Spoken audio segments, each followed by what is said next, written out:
ஸ்தோத்திரம். இந்த காலவெளியிலே தேவனுடைய ஆலயத்திலே உங்கள் எல்லாரும் பார்ப்பதில் மிக சந்தோஷம். கொஞ்சம் வயசு போனால் கொஞ்சம் ஞாபகம் மறதியும் வரும்.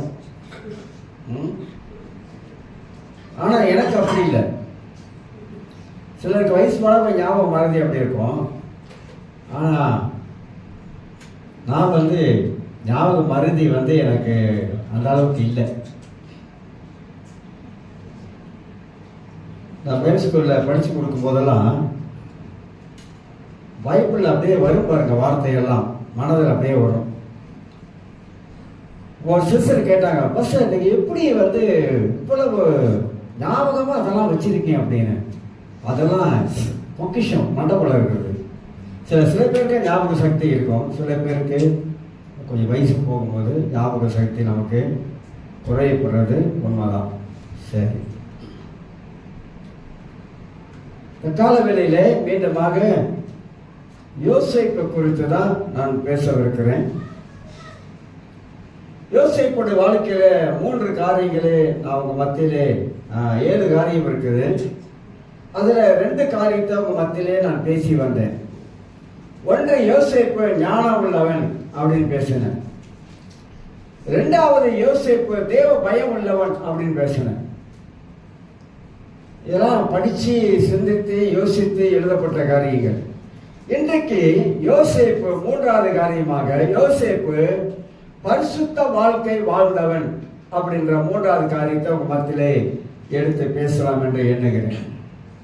கிறிஸ்துவ உலகத்திலே இந்த பரிசுத்தத்தை பற்றி சபைகளை அந்த நாட்கள்லாம் பரிசுத்தத்தை பற்றியும் பாவத்தை குறித்தும் ரொம்ப மனம் திரும்பலை பற்றியும் ரொம்ப அதிகமாக முக்கியப்படுத்துவாங்க, வலியுறுத்துவாங்க.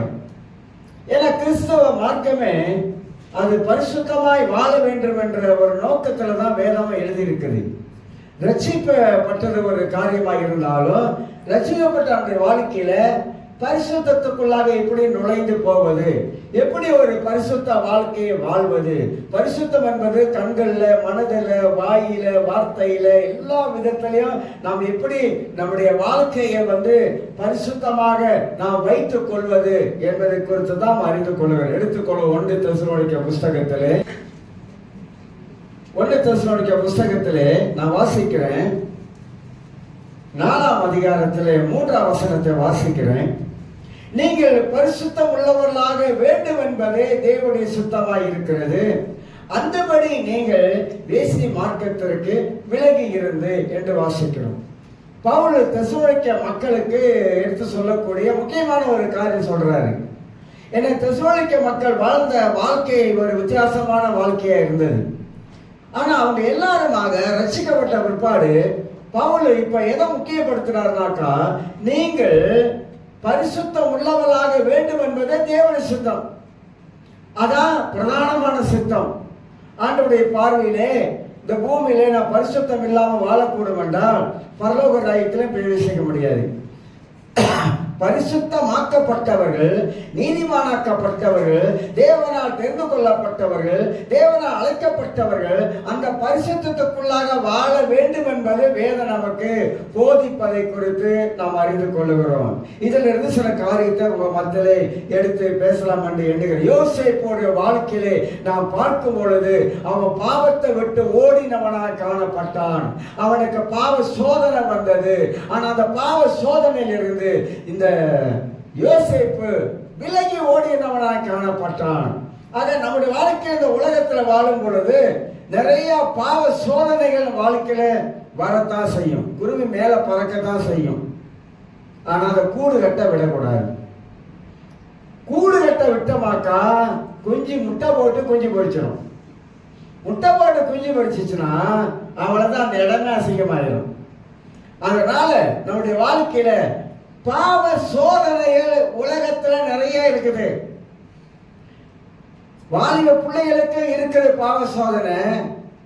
கல்யாணம் பண்ணவங்களுக்கு இருக்கா பாச? வாலிப பிள்ளைகளை விட கல்யாணம் பண்ணவங்களுக்கு அதிகமா இருக்கும். வாலிப பிள்ளைகளாத ஒரு அளவு சொல்லலாம், அவங்களுக்கு இருக்கு. ஆனா அதை விட இன்னைக்கு பாத்தீங்கன்னா நிறைய திருமணம் ஆனவங்களுக்கு தான் இந்த பாவ சோதனைகள் நிறைய இருக்குது. அநேகர் அந்த பாவ சோதனையில விழுந்துடுறாங்க. விழுந்தவங்க அதுல இருந்து எந்திரிச்சு வந்துட்டா பரவாயில்ல, அதிலே படுத்துட்டா முடிஞ்சது கதை. அதனால உலகத்துல மனிதனுக்கு இந்த பாவ சோதனைகள் எங்க பார்த்தாலும் வைக்கப்பட்டிருப்பதை நாம் அறிந்து கொள்கிறோம். சாத்தானுடைய ஒரு தந்திரம் அது மனிதனை எப்படியாவது பரிசுத்தத்தில் இருந்து அவனை வாழ விடாதபடிக்கு அவனை பாவத்துக்குள்ளாக அவனை தள்ளிவிட வேண்டும் என்பதுதான் அவனுடைய மகா பெரிய திட்டமாக இருப்பதை நாம் பார்க்கிறோம். உலக ரீதியில் நீங்க பார்த்தீங்கன்னாக்கா அன்னைக்கு ஒரு கணக்கெடுப்புல சொல்றாங்க, உலகத்தில் திருமணம் ஆகாத பெண்கள் 50% கர்ப்பிணி ஆனவங்க 50% அவங்க தான் 50% திருமணம் ஆகாமலே கர்ப்பமாக இருக்காங்க. என்ன செய்தியில் சொல்றாங்க. தமிழ என்ன கேட்டா 3%, சீனர்கள் 5%. அப்படின்னா எங்க போயிட்டு இருக்கு உலகம்? எவ்வளவு வேகமா இந்த பாவ சோதனைக்கு இன்னைக்கு விடுத்துறாங்க பாருங்க. 50% ஆச்சரியமா இருக்குது. கணக்கெடுப்புல சொல்றாங்க 50% திருமணம் ஆகாமலே கர்ப்பமாயிடுறாங்க. அப்ப பிசாசு என்ன செய்யறான்? திருமணம் ஆவதற்கு முன்பதாகவே இந்த காரியத்தை செஞ்சிடறான். அப்ப இது நடக்குது, இது நடந்து கொண்டு இருக்கிறது. ஏனாக்கா இந்த பாவ சோதனை பல விதங்கள் இன்னைக்கு வந்துருச்சு. நீங்க ஒரு போனை திறந்தாலும் சரிதான், அந்த போன்ல கூட பாவ சோதனை உள்ள வந்துருச்சு. ஒரு லேப்டாப் திறந்தாலும் சரிதான், அதுலயும் பாவ சோதனைகள் உள்ள இருக்குது. சோதனை எல்லா இடங்களிலும் வைக்கப்பட்டிருக்கிறது. ஆனா சோதனையிலிருந்து தப்பித்துக் கொள்வதற்கு தேவன் ஒரு வழியை வச்சிருக்கிறார், நமக்கு ஒரு போக்க வச்சிருக்கிறாரு. எவ்வளவுதான் உலகத்துல பிசாசு பாவ சோதனை வச்சிருந்தாலும் நமக்கு யோசேப்பை போல ஒரு தேவ பயம் இருந்தாக்கா நிச்சயமாக அந்த பாவ சோதனையிலிருந்து நம்மளால விடுதலை ஆக்க முடியும், அதுல இருந்து விலகி போக முடியும். அதனால்தான் பார்க்க வேண்டியது எதை பார்க்கிறோம் முக்கியம். படிக்கிறது கூடங்க, எந்த புக்கை படிக்கிறோம் என்பது முக்கியம். கல்லுக்கிட்ட படிக்கிறோமா, குமுதத்தை படிக்கிறோமா, இல்லை பேய் கதையை படிக்கிறோமா, இல்லை உணர்ச்சிகளை தூண்டக்கூடிய புஸ்தகத்தை படிக்கிறோமா, எதை படிக்கிறோம், எதை பார்க்கிறோம், எதை படிக்கிறோம், அதுதான் நம்முடைய வாழ்க்கையின் சரீரத்துக்குள்ளாக அது வேலை செய்ய ஆரம்பிக்கிறது, உணர்வுகளை தூண்ட ஆரம்பிக்கிறது.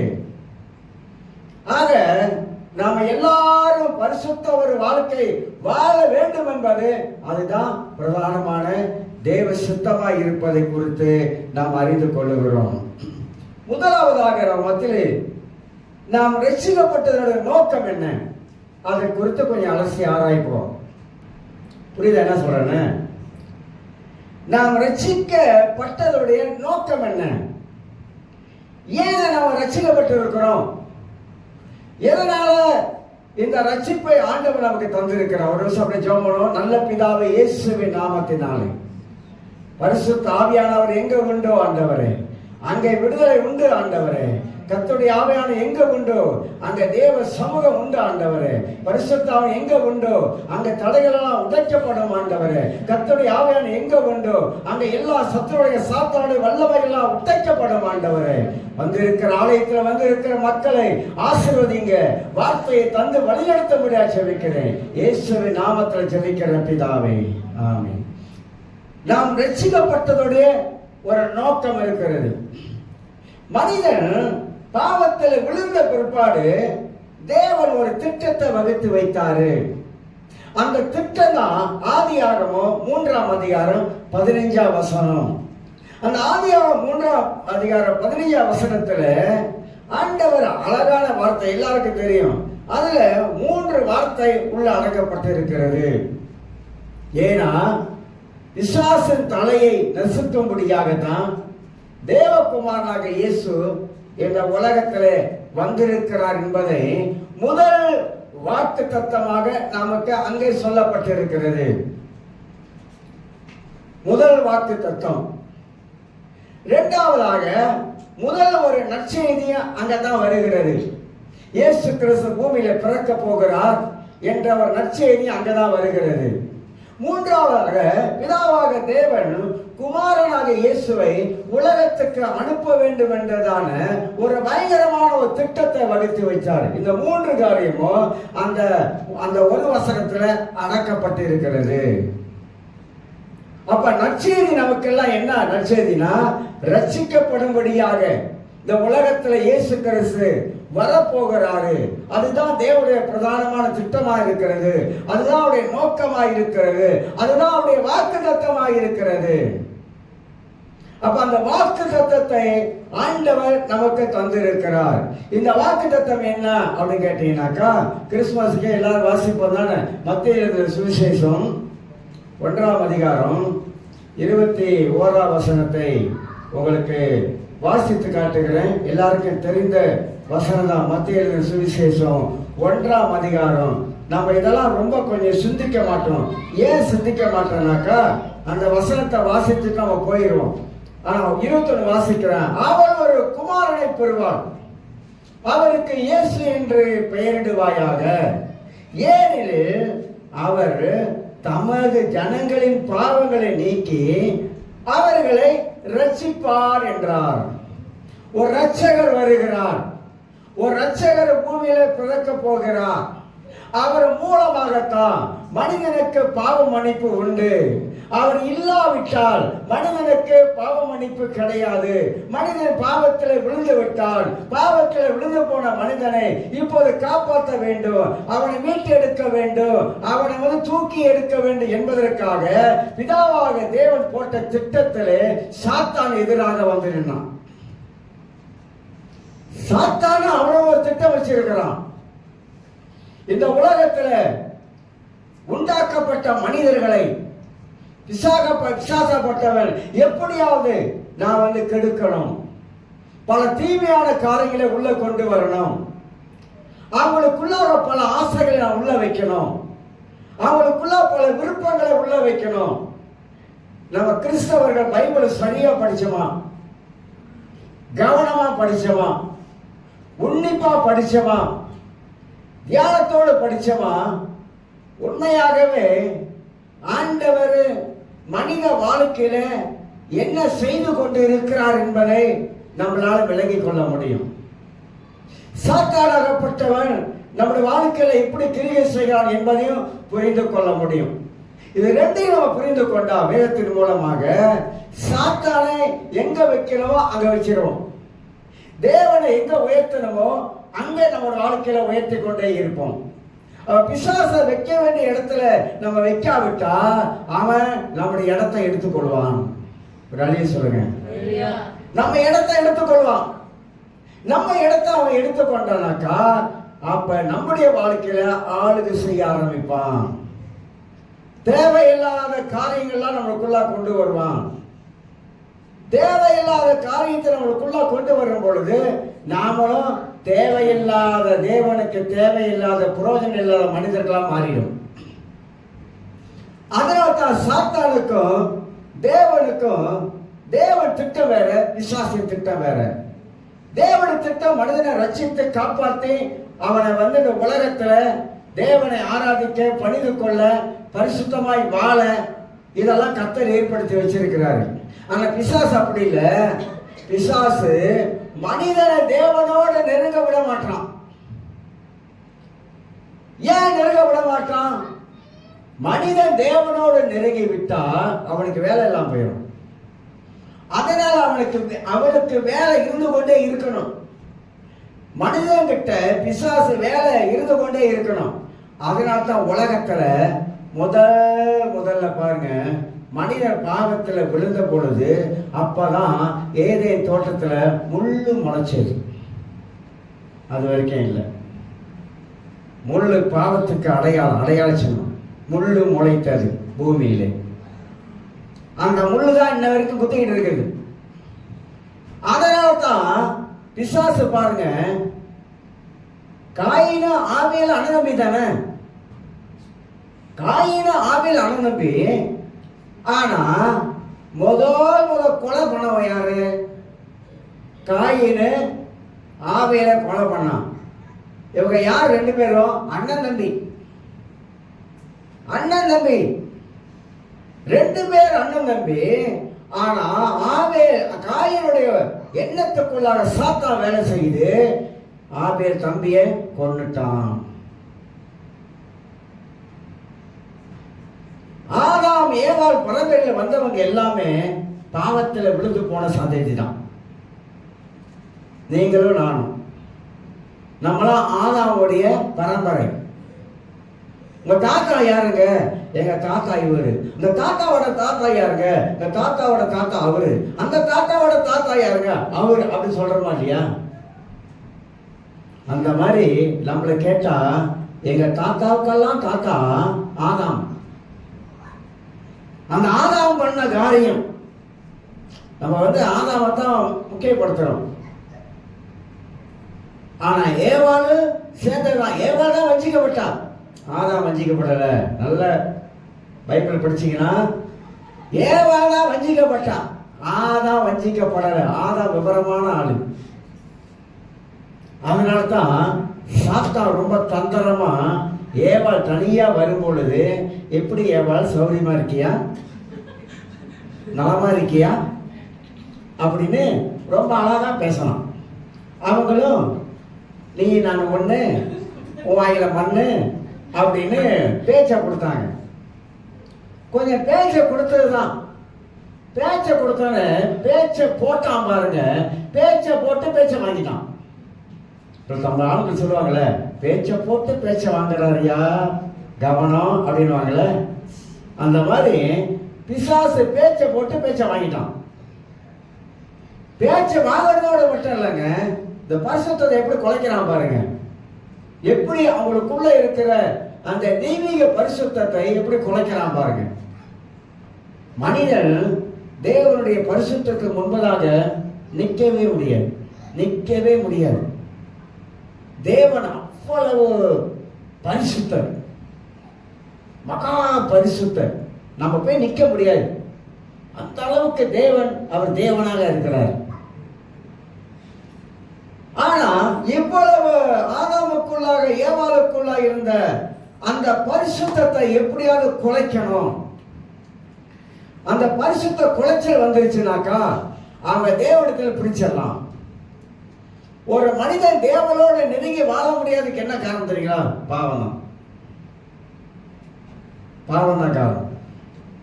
ஏசியால ஒரு வசனம் ஞாபகம் வருது. ஏசியா புஸ்தகத்தை கொஞ்சம் திருப்புகளை காட்டுகிறாரு.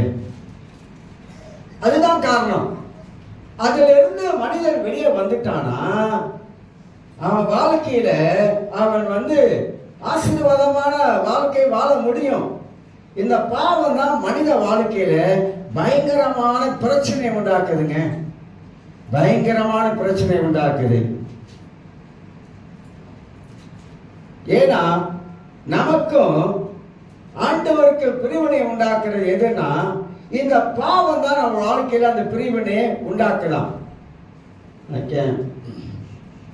இசைக்கில் ஒரு வசனம் இருக்குது, மனிதனுக்கும் நமக்கும் பிரிவினை, உங்களுடைய பாவங்களே நமக்கு என்ன செய்யலாம், நமக்கு பிரிவினை உண்டாக்குது என்று ஏசாயா புஸ்தகத்துல வாசிக்கிறோம். அப்ப பாவம் தான் மனிதனை பிரிக்குது. ஒரு மனிதன் நம்ம நினைக்கலாம், ரட்சிக்கப்பட்ட நம்ம பாவத்திலே வாழலாமா? வாழக்கூடாது. ஏன் வாழக்கூடாது? நீ பாவத்திலே வாழ்ந்தினா அது நமக்கு சாபமா மாறிடும். ஏன்னா பாவத்தோட வேறுதான் சாபமா இருக்கிறது. அப்ப ஆனாலும் ஏவாள் தோட்டத்துல இருந்தாங்க. ஆனா ஏவாள் இடத்துல சாத்தான் ரொம்ப தந்திரமா இனிமையா பேசி அவங்களை வஞ்சித்தான் என்பதை வாசிக்கிறோம். வஞ்சித்தான், ஏமாத்தனான், பொய்ய சொன்னான். இப்படி சொன்ன மாத்திரத்துல அவங்க, நமக்கு எல்லாரும் தெரியும், பழத்தை சாப்பிட்டாங்க, புருஷனுக்கும் கொடுத்தாங்க, வெளுத்துருவேன் சாப்பிட்டுருந்தாங்க. அப்படிதானே? பழத்தை கொடுத்த கைன்னா அப்ப அப்பவே ஆட்சி வந்துருச்சு போல இருக்கு. என்னாச்சு? அப்பவே ஏவாள் என்ன பண்ணுங்க, சாப்பிடல, நடக்கிறதா வேற. அப்புறம் வீட்டுக்கு வர முடியாது அப்படின்னு கொஞ்சம் மேட்ரிக் பாங்க போல இருக்கு. அதனால சாப்பிட்டதுனால அவங்களுக்குள்ள இருந்த அந்த தெய்வீகம், அவங்களுக்குள்ள இருந்த அந்த பரிசுத்தம் அந்த நிமிஷமா போயிடுச்சு. அப்படி பரிசுத்த குலைச்சலை உண்டாக்கிட்டான் பிசாசு. இந்த பரிசுத்த குலைச்சல் வந்த கையோட அவங்களுக்குள்ள ஒரு பயம் வந்துருச்சு. இவ்வளவு காலமா அவங்களுக்கு அந்த பயமே இல்லைங்க, பயம் இல்லாம வாழ்ந்தாங்க. ஞானதாபத்துல கடவுள் வருவாரு, பேசுவாரு, ஆதாமே ஏவாள் எப்படி இருக்கா, இருக்கீங்களா, ஓகே அப்படின்னு போயிடுவாரு. ஆனா பாவத்தில் விழுந்த பிற்பாடு மனிதனுக்குள்ளாக பயம் வந்தது. அந்த பயம்தான் ஏதேன் தோட்டத்தை விட்டு வெளியே ஓட வைக்குது. ஒரு மனிதன் பாவத்தில் இருந்த அவனுக்கு என்ன காரியம் நடக்கு தெரியுங்களா? ஒன்று, ஆண்டவர் சொன்னாரு, தோட்டத்தை விட்டு ஆதாம் ஏவாளையும் விரட்டினார். தோட்டத்தை விட்டு விரட்டுறது என்ன தெரியுங்களா? ஒன்று அவமானம், இரண்டாவது தலைகுனிவு, மூணாவது வெட்கம். பாவம் அந்த அளவுக்கு நம்மளை அவமானப்படுத்திரும், வெட்கப்படுத்திரும், தேவனை விட்டு பிரிச்சிடும். அதனால கிறிஸ்துவ மார்க்கத்தில் இத வலியுறுத்தி பேசுகிறோம். நீ பாவத்தில் இருக்கக்கூடாதுப்பா, பாவத்தில் இருந்து வாழ முடியாது, அப்படி வாழ்ந்தீங்கன்னா உனக்குள்ள பரிசுத்தம் வர முடியாது. அதனால இயேசு வந்தாரு. இயேசு வந்து அவர் தம்முடைய ஜனங்களின் பாவங்களை நீக்கினால் உனக்குள்ளாக பரிசுத்தம் வரும். பாவம் இருக்கிற ஒரு மனிதனுக்குள்ளாக பரிசுத்தம் இருக்கவே முடியாது. வேதம் அப்படிதான் வலியுறுத்துகிறது. ஏங்க இருக்க முடியாது? பாவமும் பரிசுத்தம் ஒன்னா கலக்க முடியாதுங்க. பரிசுத்தனா பரிசுத்தனா, நீ பாவத்தை விட்டு வெளியே வந்தாதான் பரிசுத்தம் உனக்குள்ள வரும். பாவத்தோடு நீ வாழ ஆரம்பிச்சினா பரிசுத்தம் உள்ள வர முடியாது. ஆனா நமக்கு கொடுக்கப்பட்ட பரிசுத்த ஆவியானவர் நமக்குள்ள இருந்து நம்முடைய மனசாட்சியின் மூலமாக நமக்கு உணர்த்துகிறாரு. விட்டுடு, இதை விட்டுடு, இதை வேண்டாம், விட்டுடு, நீ வந்து உன்னுடைய ஆலயத்தை நீ கெடுத்துறாத, விட்டுடு, இது சரீரமாகி எனக்கு சொந்தமானதை விட்டுடு, வேண்டாம். இதெல்லாம் பரிசுத்த ஆவியானவர் நம்மோடு கூட இருந்து பேசுகிறாரு. அதுதான் ஆவியானவருக்கு பெயர் ஒன்று, பரிசுத்த ஆவியானவர். பரிசுத்தத்தை நமக்குள்ளாக வலியுறுத்தி பேசுகிறவர் பரிசுத்த ஆவியானவர். அப்ப பாவத்தில் இருந்து நமக்கு என்ன வருது? அப்ப ரட்சகராக இயேசு பிறந்த நோக்கம் என்ன? ஏன்னா கிறிஸ்துமஸ் கொண்டாட போறோம் எல்லாரும். நிறைய பேர் நிறைய விதங்கள்ல கொண்டாடுறாங்க. இப்ப வந்து கத்தோலிக்க மார்க்கத்தில் இருக்கிற போப்பாண்டவருக்கு ஒரு கண்ணு திறந்துருச்சு. எவ்வளவு பேர் ஜெபம் பண்றாங்க டெய்லி. இப்ப போப்பாண்டவர் அறிக்கை செஞ்சிட்டாரு, என்ன தெரியுங்களா? கன்னி மரியாள் கடவுள் கிடையாது. எல்லாருக்கும் ஒரு ஆச்சரியம் வச்சிருப்பாரு. என்னடா போப்பாண்டவர் கன்னி மரியாள் கடவுள் இல்லைன்னு சொல்லிட்டாரு. கத்தர் கிரிகை செய்யறாரு. கத்தோலிக்க மார்க்கத்துல கத்தர் கிரிகை செய்யறாரு. போப்பாண்டவர் வாழ்க்கையில கத்தர் கிரிகை செய்யறாரு. குருவானவருடைய வாழ்க்கையில கிரிகை செய்யறாரு ஆண்டவர். அன்னைக்கு கணேஸ்வரி பேசுறாங்க. கணேஸ்வரி சொல்றாங்க, எல்லாம் மாதா மாதா மாதான்னு ஓடுறீங்க, ரட்சகர் யாரு? இயேசுங்க ரட்சகர், மாதா இல்லை அப்படின்றாங்க கன்னியாஸ்திரி. எனக்கு பார்க்கும்போது ரொம்ப சந்தோஷமாயிடுச்சு. ஏன்னா ரட்சகராக இயேசு இருக்கும்போது எல்லா முக்காவாசி மரியாள் மரியாள் மரியாள் மரியாதை தான் முக்கியத்துவம் கொடுத்தாங்க. இப்ப போப்பு ஆண்டவர் சொல்லிட்டாரு. இப்ப என்ன சொல்ல போறாங்க கத்தோலிக்க மார்க்கத்துல? இதெல்லாம் பெரிய ஒரு உண்மையிலே ஒரு அசைவு. இதெல்லாம் வந்து கத்தோலிக்க மதத்துல ஒரு அசைவு. இது வந்து விக்கிர வணங்குறது கூட பாருங்க, இந்த கொஞ்ச நாள பாருங்க எல்லாம் எடுத்து தூக்கி போடக்கூடிய சூழ்நிலை வரும். மார்ட்டின் லூத்தர் எப்படி ஒரு ரிஃபார்மேஷனை கொண்டு வந்தாரு. மார்ட்டின் லூத்தர் கத்தோலிக்க மார்க்கத்தில் உள்ளவர். அவரை கொலை பண்றதுக்கு என்னென்ன பண்ணான்னு தெரியுங்களா? என்னென்ன பிளான் பண்ணான்னு தெரியுங்களா? மார்ட்டின் லூத்தர் சரித்திரத்தை படிச்சு பாருங்க. புரோட்டஸ்ட் பண்ணாரு. எதனால? விசுவாசத்தினால் நீதிமான் பிழைப்பான். கர்த்தர் பேசுறாரு அவர்கிட்ட ரோமர் புத்தகத்துல. விசுவாசத்தினால் நீதிமான் பிழைப்பான். அப்படியா? விசுவாசத்தினால் நீதிமான் பிழைப்பானா? வசனத்திலாங்க ஆண்டவர் பேசுறாரு.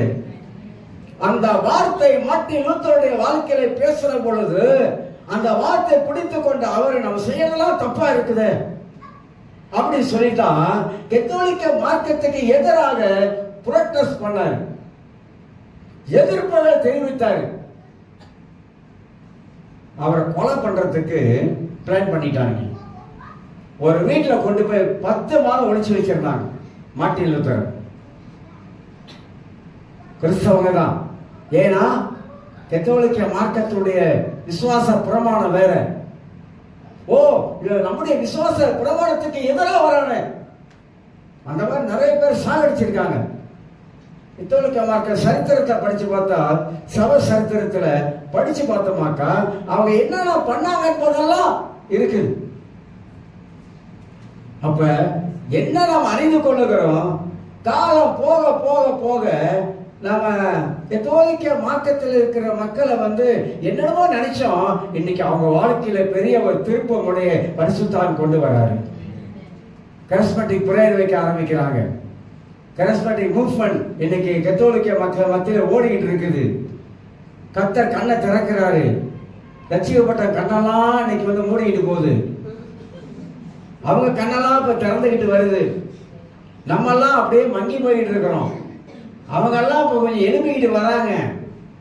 நம்ம தான் கொடி கட்டி பறக்கணும், அவங்க நம்ம பின்னால வரணும். இப்ப அவங்க நம்மளை விட முந்தினவங்க போல இருக்குது.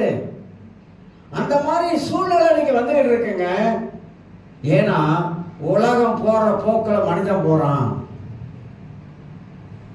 உலகம் போற போக்கில் தான் இப்ப மனிதன் போய்கிட்டு இருக்கிறாங்க. தேவன் வச்ச வழி என்ன, தேவன் வச்ச திட்டம் என்ன, நம்ம உலகத்துல வாழ்றோம், நாம எப்படி இருக்கணும், எப்படி வாழணும், யாருக்காக வாழணும், ஆண்டவருக்காக எப்படி வாழ்றது, எப்படி வைராக்கியமா வாழ்றது, வேதத்துல எப்படிலாம் வாழ்ந்தாங்க, நாமளும் அது போல வாழணும். அப்படி வாழ்ந்தா தேவன் நம்மளை ஆசீர்வதிப்பாரு, நம்மளை உயர்த்துவாரு, நம்மளை உயர்த்த இடத்துல கொண்டு வைப்பாரு. ஆனா அந்த பாவம் நம்மளை தரித்திர நிலையில வச்சு. என் வாழ்க்கையில எத்தனையோ பேரை பார்த்துட்டேங்க. கேட்காதவங்க, சொல் பேச்சு கேட்காதவங்க, பல பாவ சதிகள் இருந்தவங்க, திருந்தாதவங்க, மனம் திரும்பாதவங்க, குடும்பமே கூட்டி சொல்ல போச்சு. உண்மையா சொல்றேன், குடும்பமே கூட்டி சொல்ல போச்சு. ஏன்னா அந்த பாவத்துடைய விளைவு சாதாரணமா நினைச்சிடாதுங்க, பயங்கரமானது. அதனால்தான் ஆண்டவர் பாவத்திலிருந்து மனிதனை விடுதலையாக்குவதற்கு அவர் அந்த உலகத்தில் அனுப்பினாரு. அது தேவனுடைய திட்டம், அதுதான் தேவனுடைய நோக்கமாக இருந்தது, அதுதான் வாக்குத்தத்தமாக இருந்தது, அதுதான் நமக்கு கொடுக்கப்பட்ட ஒரு நற்செய்தியாய் காணப்பட்டது.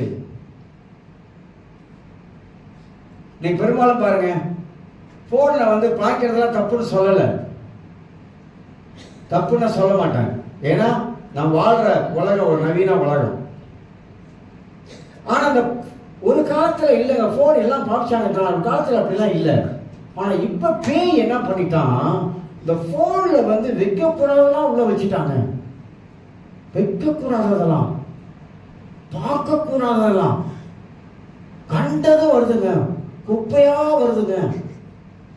நான் ஏற்கனவே சொல்லல, ஃபேஸ்புக்கை நான் எடுத்துட்டேன். ஏன் எடுத்துட்டேன் அப்படின்னா, கண்ட குப்பெல்லாம் வருது. அது வந்தா என்ன பாஸ்டர், அது நம்ம பார்த்ததான பாவம். அது வந்தா வந்துட்டு போகுது. இந்த மாதிரி நிறைய சொல்றாங்க.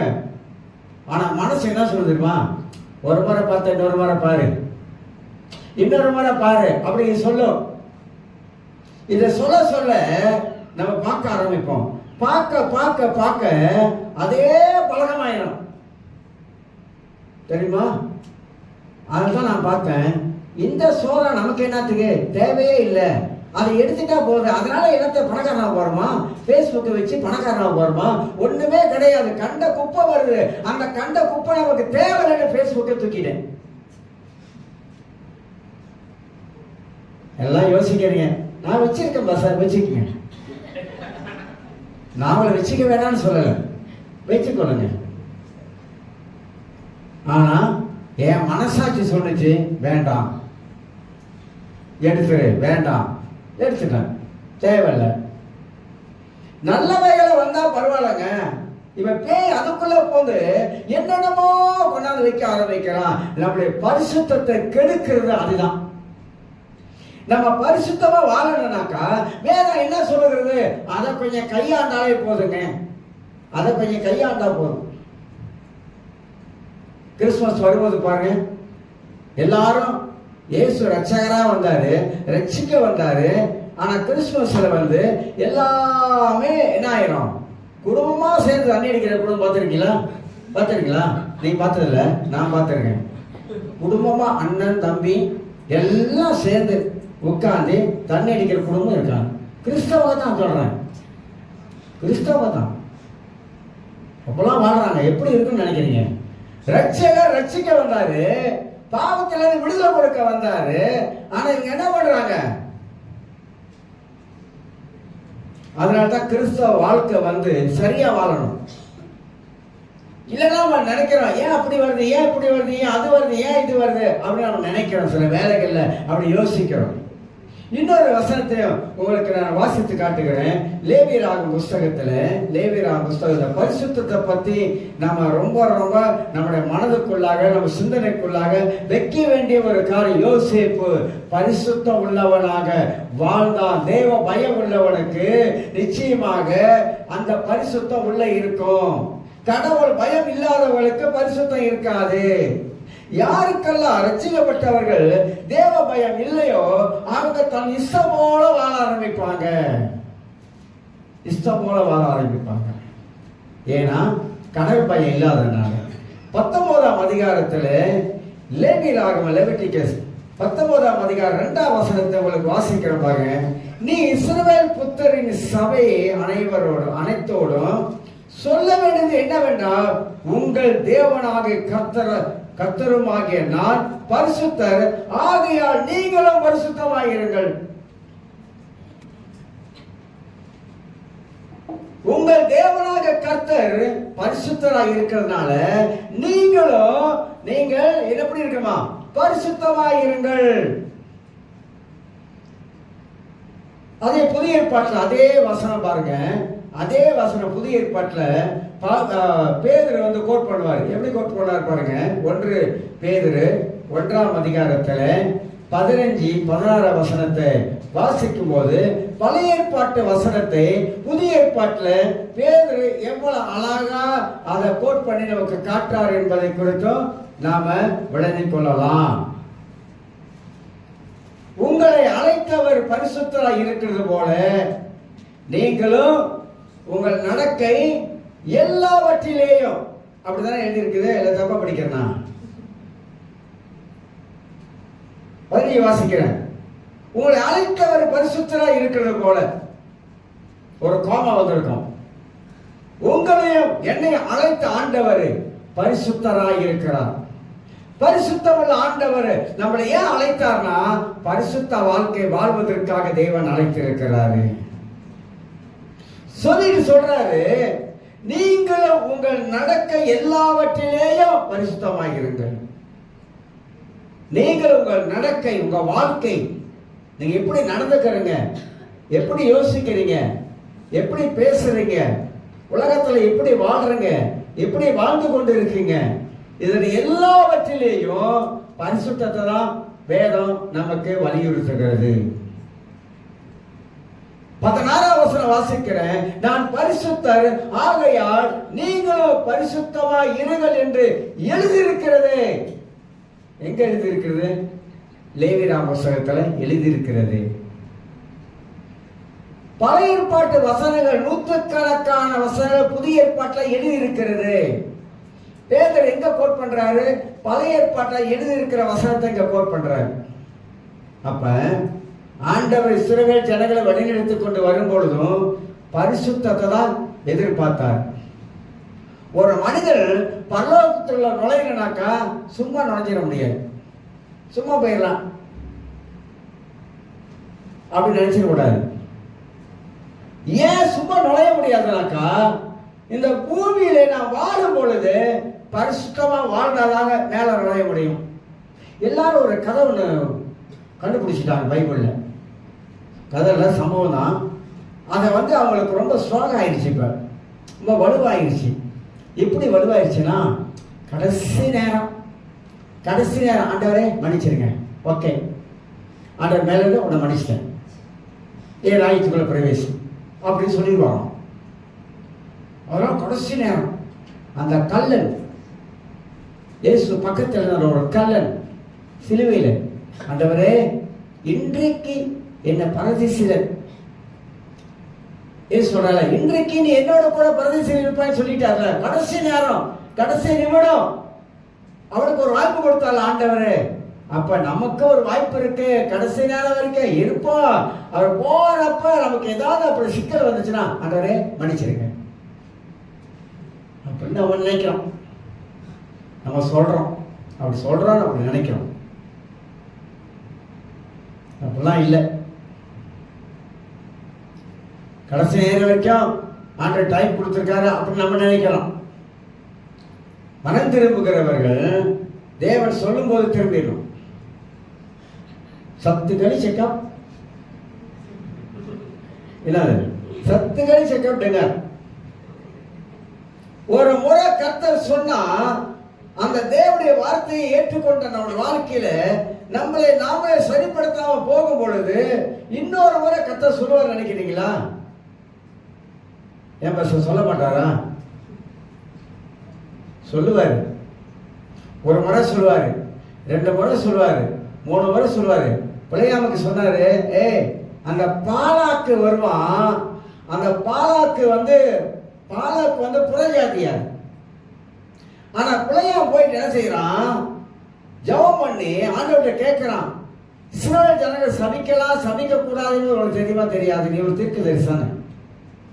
நீ அவன் கேட்கும் போது என்ன பண்ணிருக்கணும்? ஒரே வார்த்தை சொல்லியிருக்கணும், இந்த ஜனங்கள்லாம் தேவனுடைய ஜனங்களை நான் ஒரு நாள் சபிக்க மாட்டேன். ஏன்னா அந்த காலத்துல இந்த புறஜாதி பாலாக் என்பவன் இவனுக்கு யூத மக்கள் சாபம் விட்டான், அது பழிக்கும்.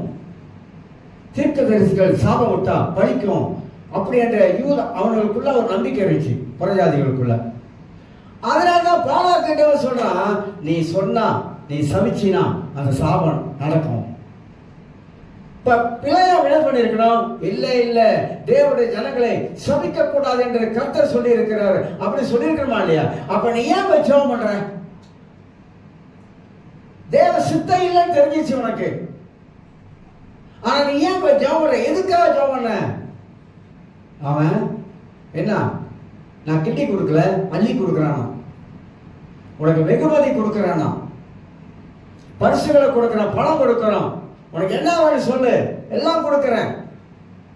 இதில் தாங்க இருக்குது. இன்னைக்கு உலகத்தில் எங்க பார்த்தாலும் பணத்துக்கு மயங்காத ஆளே கிடையாது. பணம் கூட, பணம் அப்படின்னா அப்படியே வாய் திறந்துக்குமா. உலகமே இன்னைக்கு என்ன இருக்கு? பணத்துலதான் அடங்கி இருக்க உலகமே.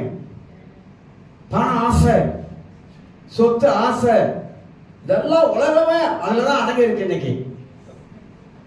அதனால பைபிளை படிக்கும் போது பிள்ளையோட மனதில் எது நினைச்சிருச்சுனாக்கா, எப்படியாவது சமைச்சிட்டாக்கா காசை வாங்கிடலாம், இல்ல சொத்தை வாங்கிடலாம், ஏதோ வாங்கிடலாம் கையில அப்படின்னு சொல்லிட்டு ஆனா கர்த்தர் இடம் கொடுக்கல. கர்த்தர் என்ன சொல்ல தெரியுமா?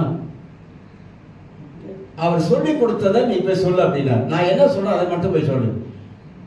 ஆனா அதே நீங்க 25ஆம் அதிகாரத்துல வாசி பார்த்தீங்கன்னா, அதே பிள்ளையாம் என்ன பண்ணிட்டான்?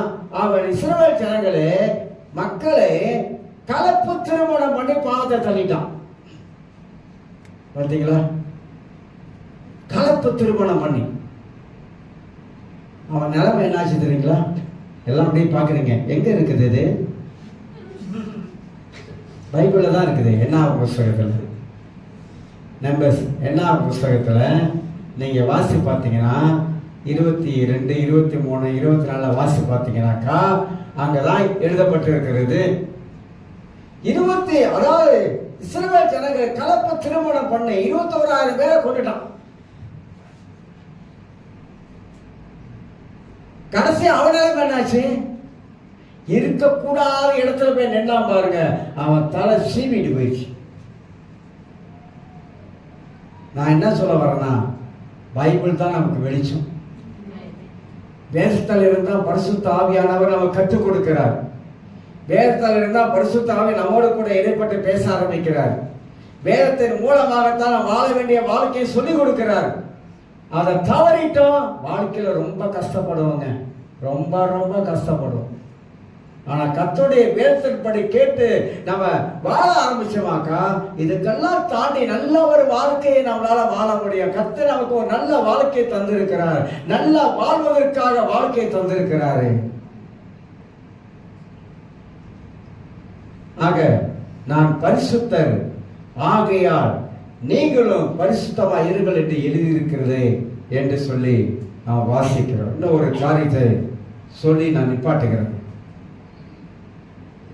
யோசேப்பு வாழ்க்கையில மூன்றாவது காரியமாக பரிசுத்தமான வாழ்க்கை வாழ்ந்தவனாக இருந்தான்.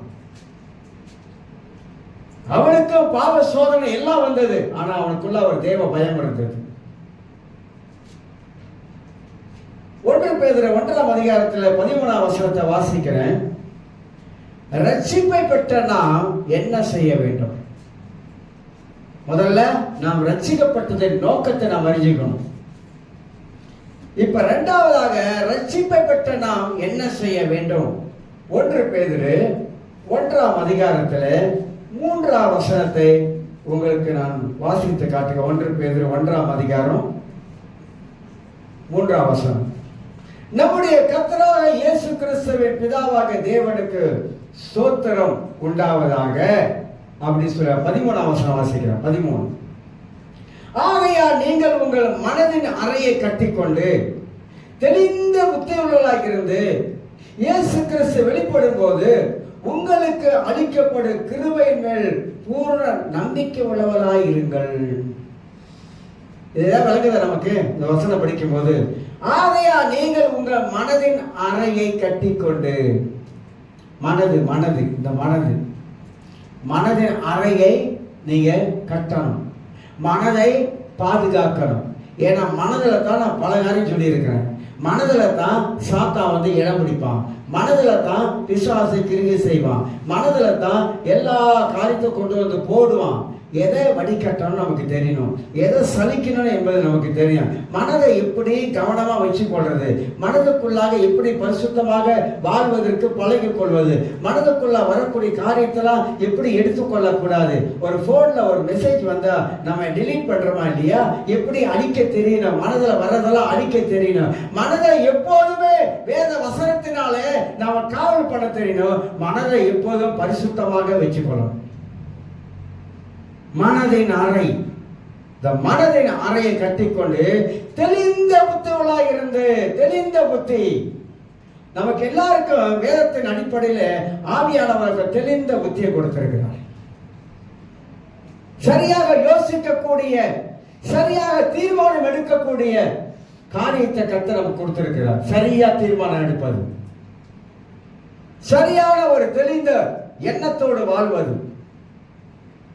இன்னைக்கு மனித வாழ்க்கை, கிறிஸ்தவ வாழ்க்கையில யோசித்து வாழ மாட்டாங்க, யோசனை எல்லாம் வாழ்றாங்க. நிமிதாவானா குனிஜா பூமி அப்படின்ற வாழ்க்கை இன்னைக்கு ஓடிச்சு. என்னை கேட்க யாரும் இருக்கா? என்னை கேட்க யாரும் இல்லை. நிமிதாவானா குனிஜா பூமி, என் பாதையில நான் போறேன். சில சொல்றாங்களே என் வழி தனி வழி, என் வழியில யாரும் வராதுங்க, அது தனி வழி. அப்புறம் தனி வழி எலி வழியா போயிட்டு, எலி வலை கூண்டு வலையா போயிட்டு, கூண்டு வலை உள்ளுக்கு சிக்க மாட்டிக்கிட்டு வெளியே வர முடியாது தவிக்கும். ஆண்டவர் நமக்கு ஞானமுள்ள வாழ்க்கை தந்திருக்கிறார். அழி சொல்லுங்க, ஞானமுள்ள வாழ்க்கை தந்திருக்கிறார். உலகத்துல ஞானமா வாழ்வதற்கு ஆண்டவர் 66 புஸ்தகத்தை கையில கொடுத்திருக்கிறார்.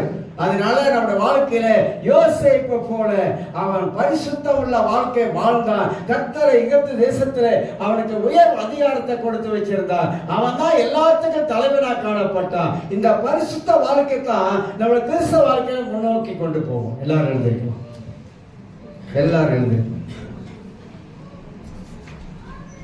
நன்றி ஆண்டவரே.